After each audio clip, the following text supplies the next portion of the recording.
Who do you got? Kevin Holland, Kiesa. It's a close one.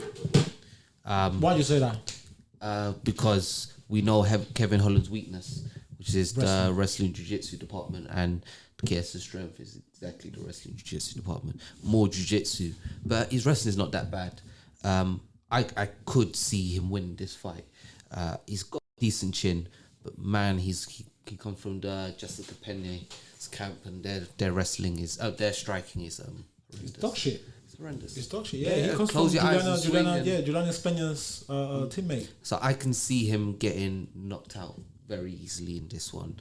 So it's one of those. If Kevin Holland doesn't get a knockout, and this has some time on the ground, I could see Chiesa getting in the ground, and I could see him just staying in like hard guard. I don't think he'll get subbed. So if Chiesa wins, it will be like decision. It could be sub. Like, don't get me wrong. His submissions. He submitted Benil Dariush back in. He's like the only person. Chiesa. Yeah, Michael Chiesa is the only person to do that to Dariush.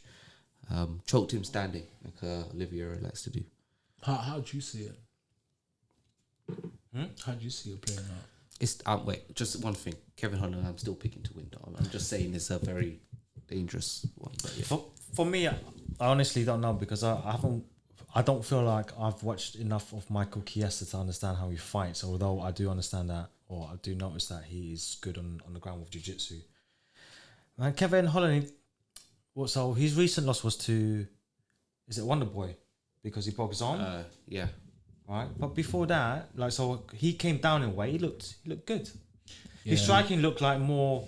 I don't know, like it's more slick. He's like really punchy with it. Yeah, like he just looks like it has a snap. Yeah, it has a snap to his punches when he moved down. Yeah, looked really good. And how old is Michael Chiesa now? He must be moving on quite a bit, isn't he? 35. 35. Yeah, so. I'm not saying that he's on the decline or anything, but he's got. I would say more of the fact that like he's. I don't think he can withstand the. He's got his second job as well, isn't it? Commentating, and that takes a lot of focus. Yeah. So his focus is split at the moment between two points in his career, which is understandable. So, like you question, it brings into question his commitment and how disciplined he's been. I don't know. I think Kevin Holland's got youth on his side. I don't know how old he is, but like in terms of he's 30. Yeah. But age. I mean, unless you're like 40, pushing 40, it don't really matter. Yeah, but like in terms of a fight, it's like let's say someone's like in and amongst their prime versus another fighter that's but still like unless you like 39. It depends on the division and how much fights you got under your belt as well. Yeah, it depends how long. Because if someone started where they're 18, like Shogun Rua, he was basically 18. 17. No, when he started, but when he was like done was like 32. That's when he started declining hard. Yeah, like some people because it's he the wear and so tear. early. The wear and tear. It makes sense. Yeah, so it depends as well. I mean, regarding the fight, I can see Kevin because if you know how to shut down a good wrestler and you know that their striking is just shit. Like you just respect their wrestling, not their striking. And I believe Kevin Holland is the lengthier fighter. He's got the reach. But Chiesa looks massive. Yeah, he does. But he stands next to Dustin Poirier. He looks massive. But 6'1", 6'2", isn't it? 6'1" for Chiesa. It doesn't matter. It doesn't matter. Shit, they're basically the same. What's the reach advantage? 75.5 to 81. Okay. Yeah, you see, so Kevin Holland's got 5 massive reach advantage. He's and he's a sniper. Yeah. I mean, if he really wants to keep him at bay, and then just light him up from the outside, I think it's a very solid game plan from Kevin Holland. If he comes out, picks him on the outside, makes Chiesa nervous, hesitant to enter, he panics, he shoots from afar. Okay, now I know he's desperate. Go for a finish, or he missed a step there somewhere, bro. Maybe it's alright. He's a sharpshooter, Kevin Holland, so he can get you at any moment. Yeah, but that's what I'm saying. Like, let's say he's intelligent and he keeps his distance and he manages his distance well. He's not like Chiesa's not able to get a hold of him. Holland can get him, keep him on the outside, he's gonna start like Kiesa's gonna start like panicking when he's like getting flurried and shit. He's gonna start shooting from the outside. Oh, I can, shooting from too far. I know he's desperate. Kevin Holland goes for the finish. Or You're just fucking guessing everything now. Every it's a single scenario. possibility. That's the beauty of the sport. Anything can happen. Anything can happen. But Chiesa actually gets a hold of him, either wins by decision or he subs him. It's just that simple. I think Kiesa's gonna get him down in like the first, but I don't think he's He should plan to though, right? Of course, that's exactly what it's. But Okay. I think he's gonna get him down, and I think he might even ride out the round on top. But Kevin Holland's, I don't think he's gonna get subbed, so he's gonna get to start the next round standing. So that's why I think he's gonna catch him eventually, because I don't think he's gonna get subbed, and he's got 3 rounds to catch him. You'll have some time on the feet, I think. So it could be like a second, third round knockout. I don't think he'll be quick. But I think if it goes decision, unless he hurts Chiesa, he's probably gonna lose that. Yeah. Tony and Bobby Green. King Green. Green. Now. He changed his name. Did he? Yeah, he changed his name from Bobby to King. Okay. Yeah, just hood shit. I don't know. Let the man do what he wants. Flipping. What do you think? It's hard. It's hard because Is it? This is hard. it's hard to me to pick because I like Tony. I like Bobby Green. But let me just say these right off the bat. No feelings. Tony has been looking not great for a long time. Ever since that Justin Gaethje fight, he's not been the same. He's a little old. Yeah, he after that fight, I think he aged like 20 years, bro. Straight up, he just not the same. And as we were saying before,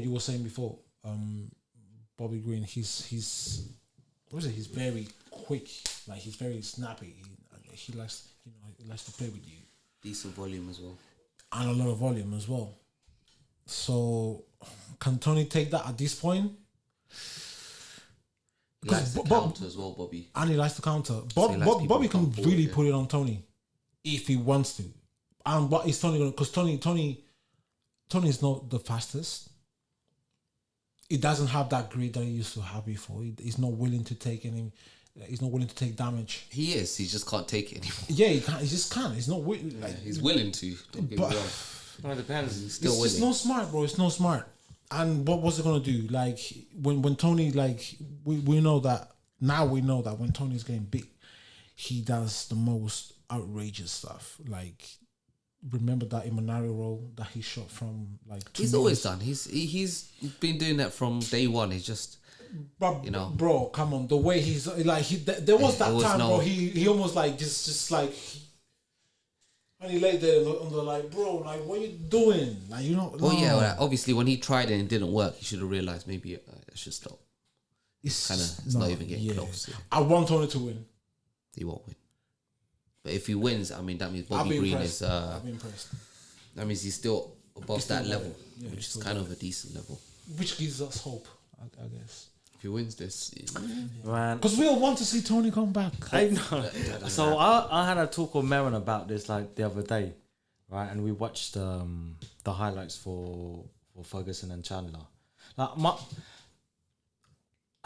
I don't know why, but initially He looked good. no, he was good, right? He was good. Tony Ferguson with against Chandler in round 1, the first half the round before he got taken down, he looked good. His striking was on point, right?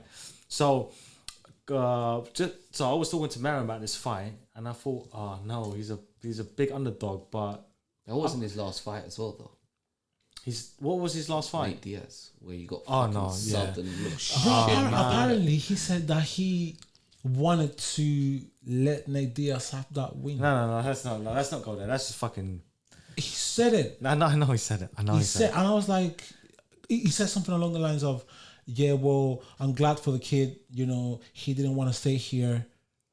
He wanted to go out with a big, fuck you to the UFC. So I helped him out. Fuck it, you know what I'm saying? And it's like, right, really? Like, ooh. And he's talking about 5-win streak, Bobby Green, 5-win streak, and then title fight. Right, Bro. So all that nonsense aside, right? So Nate Diaz is a big guy, and like I think in that kind of fight, how did it play out? I forgot, but did it keep? Or was it kept standing, and then Nate basically outpunched him? No, he took him. Tony took him down and then got guillotined. Oh no, that's even worse. Not even a really good guillotine, bro. It was just, yeah. I'm not gonna lie. It was like, Tony's like, his will to win is crazy. Yeah. That time it just looked like he gave up or something.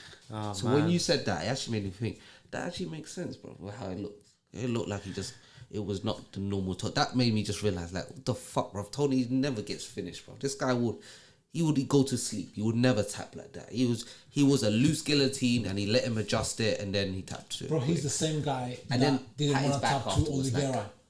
Congrats. He's the same guy that didn't want to tap to that fucking shit to Oliveira. And then same one. Was it the next fight?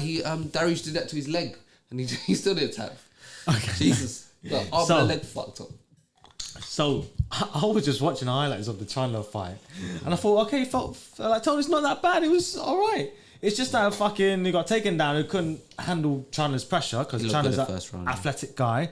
And then within 15 seconds of the second round, get a fucking punch, kick to the face, and yeah, that's it. Like an NFT. Yeah, that Nate, that Diaz fight, I can't remember it. So like that's not part of my image of Tony. So my last memory of Tony was against Chandler. Yeah. So I'm thinking, but then I saw his press conference at the UFC, the recent one, when he talks about for this fight, he went tracking down bears. He tracked down bears in like wherever he was training with his whole team. He's got his wife and kid with him, and they all went and tracked this bear together. The fuck? You're doing this in your camp? Like, why'd you have the time to do this? What if something happens? When your bear attack, like you fucking tripped over a wire. What if you gone down hunting a bear just before your fight? What if something happens?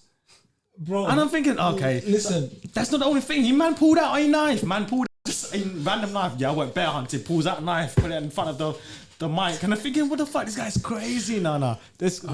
Tony needs. I'm not gonna say it because I do have respect for Tony and what he's like, the fights that he's given us. But come on, bro. Yeah. Like, why, man? El Cucuy is going Cucuy. For real. Yeah. For real. We're not gonna go there. But if he wins this fight, please, fucking, just I don't know, man. Bro, I think it's time to call it, man. Listen, I think it's just too much damage. It's just so much damage. His fights always at war. I think didn't he have like an issue with the police not long ago? I don't know, man. He's just talked about like lawsuits and everything. He's like going, like, man, go through mad stuff. Mad stuff. Yeah. And you know, like the thing is, what gets me all the time is like the the media people, they don't answer him these questions. Bro. Right? They answer him a different question and then man just diverts and go off the rails of another things. Bad jokes. Did you see the press conference yesterday? Like, Tony, he's the type, like, I think he's in a world of his own. Because he will, like, somebody will ask him a question. He's there with his sunglasses. Like, you ask him a question, yeah? And he will just, like, look at you, stay like this. And then say something else. Completely not your fucking question. Do you remember? Bro, like, is he there? Like, hello? Do you remember that old interview where he's been interviewed and then the next table next to him is Verdum also being interviewed? And because they're both being interviewed by separate people on separate cameras and they're talking, and then Tony just, because he's talking and then he's hearing him speak and it's kind of disturbing him, so he just turns to Verdum and, like, I don't know what he says to him, but basically just tells him to quiet down, bro. And then hold on, I'm talking, brother. Yeah. Hold on, brother, I'm talking. That became viral. Yeah. He doesn't give a shit, bro. Yeah, they will start standing each other trying to kill each other. Yeah, bro. Verdum was speaking Portuguese to him, saying, go fuck yourself, and Tony was behind in Spanish. It's like, no, fuck you, motherfucker. Fuck you, motherfucker. So, bro. He's crazy, man. He actually He's is done. crazy. He's done. So that means he was always crazy. He was always, yeah, he's always been that guy. This is not new. None of He's this always is been new. that guy. He's always been that guy. Yeah, so I don't know then, man. Because But taking the the craziness family- is putting me off. The craziness is putting me off. My last memory of him, like I said, it was him against Chandler, and that was a good memory of him. So I'm thinking, and then I saw all that craziness, and I thought, oh, fuck. I don't want to get to his personal stuff, but like if you Google about him, you'll see like. I know he goes through some mad shit. Yeah, he goes through some mad shit. Yeah, I know. Episodes. Yeah, he actually is crazy. Bro, shout out But- to Tony. I don't know. I wish him well and his family. bro. I still think that if he keeps it on the feet, I know Bobby Green's boxing is good, but Tony's striking, I think, is really, really good, man.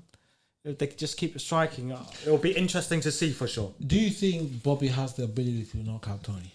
That's a I good think question. no, I think TKO. I don't think like 30 TKO. knockouts. Yeah, Even TKO, you want to take it to TKO? I think TKO potentially if like he throws him of a lot of volume and it's connecting and Tony If Tony's he great clips under him, pressure. he can be dropped. He's been dropped by like Pettis before, even when he was good. Not like an Tony. instant He KO. used to I always think. cut. Yeah, no. He's just been dropped, and then he just kind of runs all around the place till he gets his head senses back, and then just comes back stronger. So he could potentially, like, he's older now, but I'm picking Bobby by decision, which is plus of. But if you do him over 1.5, I think that's the safest. But I'm picking Bobby by decision. Yeah. Yeah. Same. No, I agree with that. Jan Blachowicz versus Alex Pereira. You want to start this one or you?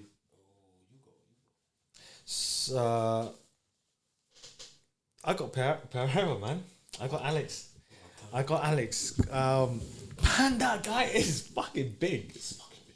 He's fucking big. He just like everyone he stands next to, he just makes them look like just like Midgets. Maybe not midgets, but even big guys look like Hobbits. ordinary guys. Hobbits. Like he's standing next to fucking Tyson Fury, and Tyson Fury just a little bit taller than him. Yeah, tiny, bro. This is so bullshit. They say he's 6'3". He is not 6'3". Tall. He is like 6'5", Pereira.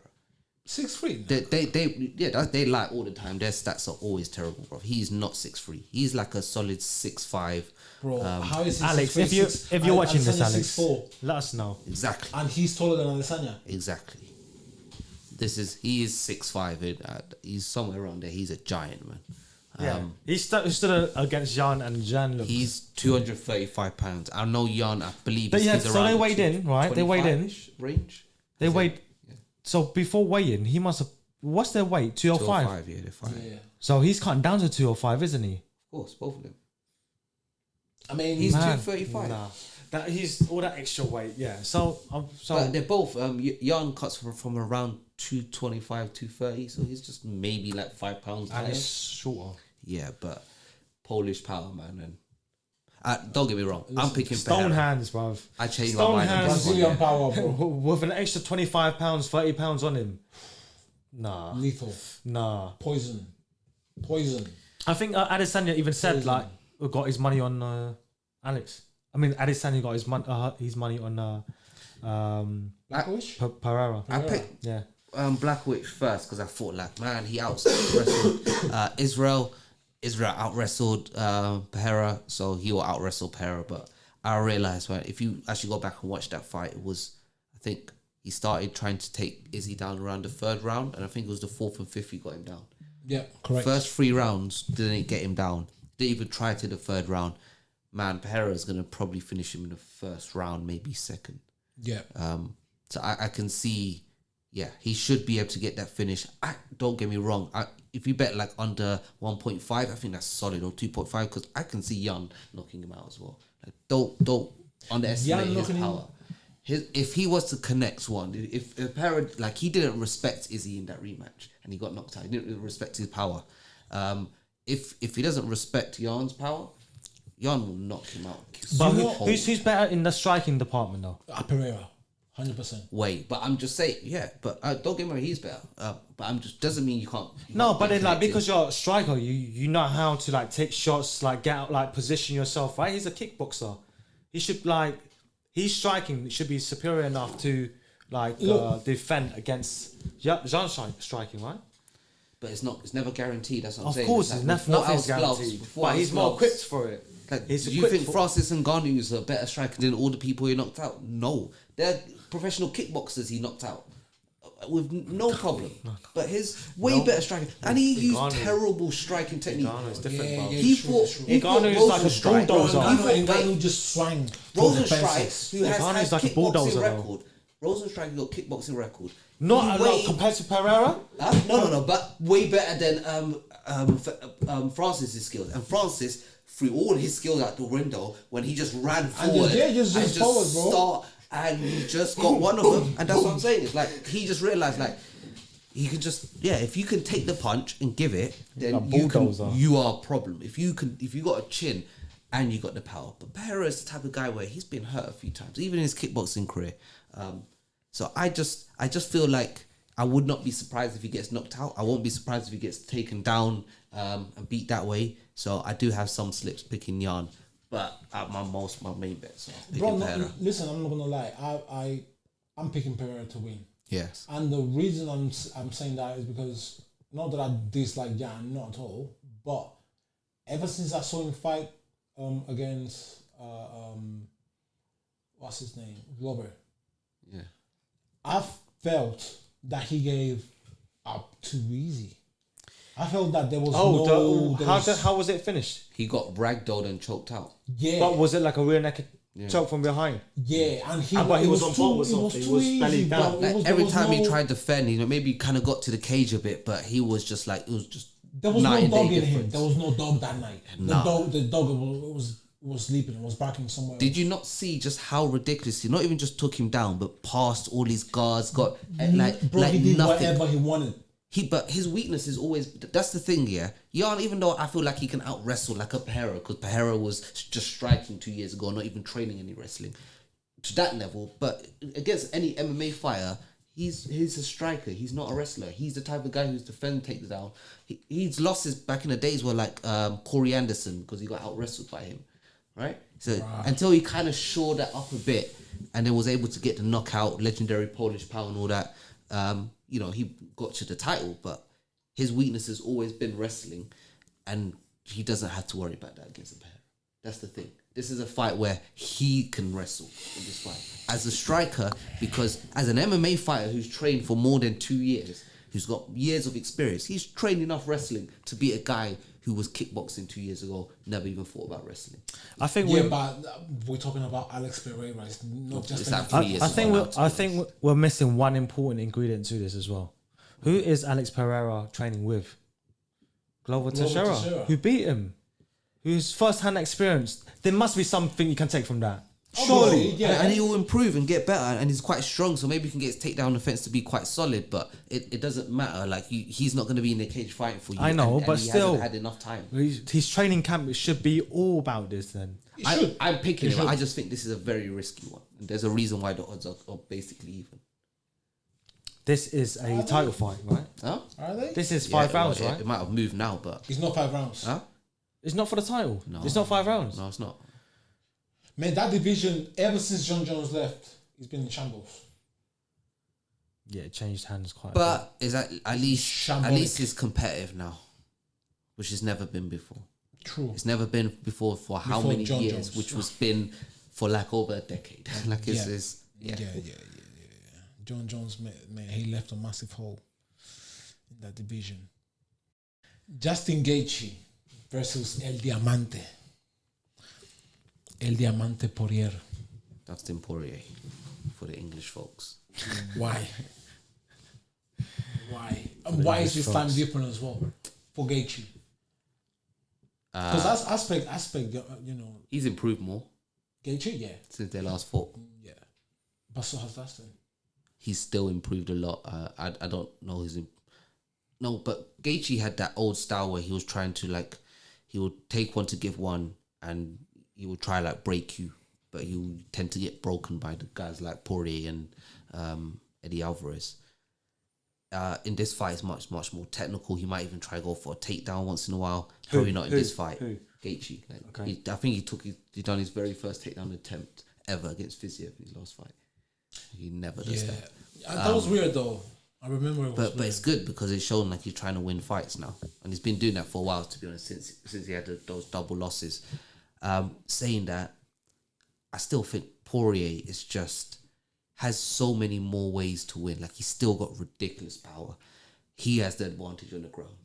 I think Gaethje's gonna be able to. His takedown defense is solid, but it's like if you do get him down, hold him down, and stop the momentum from him like scrambling, you can sub him. He will be definitely like he subbed Chandler, and Chandler's defense is great on the ground. Yeah. Like Charles Oliveira had his back, couldn't sub him. That's how good he is. Like his ground game, and he was not afraid even when he dropped Oliveira to go down in his guard and beat him up with elbows. Then like his ground game, defense wise, Chandler is so solid, and Poirier subbed him, very first person to do that. So I rate his jiu-jitsu. He subbed Max Holloway back in the day. Boy, his power is great. He has more ways to win. I'm picking him to win this fight. Yeah, 100%. Over 2.5 rounds, most likely decision, because I think Gaethje is solid enough to. I just to be honest, this is one of the fights that I don't really care who wins. It's just gonna be a treat for our You eyes. care if you put money on it. Obviously. Yeah. I have him like when I say Poirier is gonna win, I have like a 2% lead. Like it's close. It's close. It's so close. Yeah. But it's just a treat, such a treat for the eyes, man. All right. Can I talk a little bit about boxing? Let's wrap it up with boxing, bro. First thing, new Look how pound. excited this guy is. You know, I'm not even talking about He's fucking the coming in amazing his fight pants, that's coming out bro. tomorrow. I'm not even talking about that yet. Oh, I just the wanna monster, say the monster, what the fight monster. just happened on Oh my God. Tuesday. Now you ain't nowhere. Tuesday at like 12:30 in the afternoon. I watched it right after on work on the train going home. In a way, is pound for pound number one. And No, the winner, for those that doesn't follow boxing, who is Inoue? It's the monster. yes, the monster. He's a 4-weight world champion. He just got the belt at 122 pounds. Yeah. He just went up to 122. He said, "I want the absolute best He's guy." a Japanese fighter, right? Yep, Japanese guy. I want the absolute best guy. Fulton, who wants to try to show he's great, who's a guy who's well-rounded, can do everything, decided, I want an opportunity to be great here as well. Fight Inoue in his hometown in Japan. Inoue, for the first 7 rounds, he won every round. He didn't lose. I mean, there's maybe a moment, I think it was the 5th round, where like he might have lost like a minute of that round, but then took the next 2 minutes and clearly won that round. Like he established from the beginning, his speed was so ridiculous. His jab could almost finish someone. And always mixing it up, body jabs, jab to the face, and yeah, Fulton was kind of frozen. He couldn't do anything. Anytime he tried to come in, he was getting fucked up. Wow. At one point, he realized, I'm losing every round. I'm losing every part of this round. I need to stand my ground, and that was the worst decision. Well, not worst, but I mean that's what he had to do. But my God, Fulton is like a pound for pound top 15. Like, Yeah. he's a solid fight. This is a fight people thought, oh, this is almost 50-50. That's how close people saw this. And Inoue destroyed him, bro. Bro, you know it's special, bro. The 8th round finish, you could see he's like, calculate what jab to the body, hard jab, yeah? Then Fulton goes like that. Then he goes jab to the face, blocks it. Then he goes jab to the body and then straight away punch to the face. Just so as soon as that, he said, I didn't even see that punch coming. And he's so lightning fast. Yeah, that punch basically finished him. Kind of clocked him at the end. He dropped. Fulton like recovered in time. He saw him like, all right, cool, ready. They had to go Inoue just flurried him and dropped him again. And ref was just like, yeah, done. Jeez. It was ridiculous. Like he's powerful. He reminds that everyone talks about him like he's gonna be the next Pacquiao, because Pacquiao was all the way in those low weight classes, went all the way as high as 154. Right, 8 weights, he was champion. Anyways, like he's got the speed and power. Like that's what Pacquiao had, and that came up with him every weight class. Yeah. He needs to find his strength and conditioning coach. If he can do the same thing, this guy, man, he's a superstar. Like people already, he's a 122. Superstar, bro. Yeah, but I mean, like he's a superstar in Japan, but he still needs to become worldwide. Pacquiao He's not levels. Pacquiao is It's not Pacquiao level. Pacquiao, if he needs to get to Pacquiao level, and he could do that. Like, it feels like I don't know if he can. Like, I don't think he'll get that high, like 154, 147. I think He's at 122. He just beat the best guy. He didn't go for any of the other guys. I want the absolute best guy in this weight class. Destroyed him in 8 rounds. Won every round. One is 122, so 126 the next weight class. There's no one that's gonna be favourite over him. People are already kind of looking at 130 for him. Damn. Right. Yeah. I saw Teddy Atlas praising him, saying that he believes that he's the pound for pound number one fight at the moment. Yes. Like he hasn't seen that ever since I think Pacquiao. He said Pacquiao, like I ain't Everyone seen nobody compares him like to this. him. Yeah, a lot of people talk about him. And Teddy Atlas said that, bro. Teddy Atlas is a G, bro. No, everyone talks about him. Like even Mike Tyson talks about this guy. Everyone, like The monster, boxers and fighters and people that follow boxing, they know about you in a way. At this point, if he continues in his trajectory, the only person I can see like being pound for pound above him is only if Usyk beats like Fury in that, because look how big the weight classes are from 200 to these guys who are like 217 in Fury's case. But I don't So understand. in that case, I would say like he has an argument. If he goes and especially if he beats Wilder after that, I would put Usyk above him. Unless then it depends. In a way, it might just keep going up 126, 130, 135. If he goes to like 135, 140, yeah. If he's winning that weight class, he's gonna be pound for pound for. But why is there so many weight classes in boxing? I don't get it. And it's like 2 kilos difference, 3 kilos difference.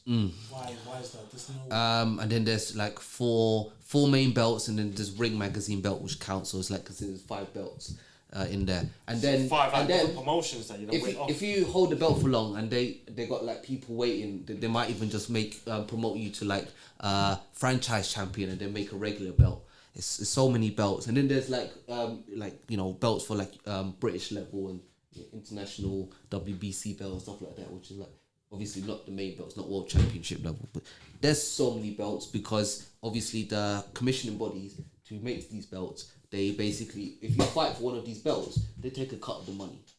All right, so for them it's greed. Like, everyone takes a belt and you're gonna pay. We're gonna take a cut of your fees and shit. That's why I don't fuck with boxing. But if you pay those fees like Inoue does, they give you opportunities. Like they're already talking about, if you're someone they don't like, they will just start giving you mandatories. Like, I want to go fight this guy, you fight with the belts. They'll be like, no, if you don't fight this guy, we're gonna vacate your belt. You're gonna take a better belt from you because you got a mandatory. So each belt can say they can push a mandatory and make you have to fight this guy. He's the next guy in line for this belt. Okay. Yeah. So there's responsibilities with the belts and that. But yeah, in a way, is amazing. And obviously, tomorrow we got the big fight. We got Errol Spence Jr. versus Terence Bud Crawford. How long have you been waiting for this? I mean, for years. This fight could have happened 3-4 plus years ago, and yeah. Are these guys still in like their prime?